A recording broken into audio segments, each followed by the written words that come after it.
इस बीच पिछले कई दिनों से कांग्रेस पार्टी सवाल कर रही है कि सीज फायर की पहली घोषणा राष्ट्रपति ट्रंप क्यों करते हैं। पहली घोषणा वॉशिंगटन डीसी से होती है। अभूतपूर्व है, ये पहली बार हो रहा है। किसके कहने पर हुआ, किसने पहले मांग की, वो अलग बात है, पर पहली घोषणा वॉशिंगटन में होती है।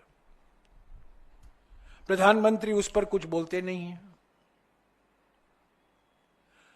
अमेरिकी विदेश मंत्री जो हैं, secretary of state Marco Rubio, वो कहते हैं कि अमेरिका की भूमिका इतना महत्वपूर्ण था कि अमेरिका की वजह से ही यह युद्ध विराम हुआ है। उसका जवाब उनके खास दोस्त डॉक्टर जयशंकर देते नहीं हैं। रूबियो जी कहते हैं कि तीसरे जगह में बातचीत होनी चाहिए, यानी कि भारत में नहीं, पाकिस्तान में नहीं, और तीसरे देश में बातचीत होनी चाहिए। उस पर भी प्रधानमंत्री जी चुप हैं, उस पर भी विदेश मंत्री चुप हैं।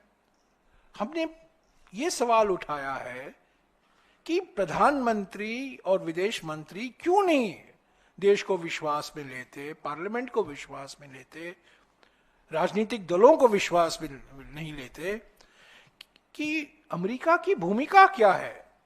क्या हमने अमेरिका की जो मीडिएशन बार बार आज फिर राष्ट्रपति ट्रंप ने दोहराया है, सऊदी अरेबिया से उन्होंने दुनिया को संदेशा भेजा है, और अभी अभी सऊदी अरेबिया से कतर जाते वक्त उन्होंने वापस ये दोहराया है कि अमेरिका के वजह से और खास तौर से राष्ट्रपति ट्रंप के वजह से ही ये युद्ध विराम हुआ है। तो इस पर प्रधानमंत्री चुप क्यों है?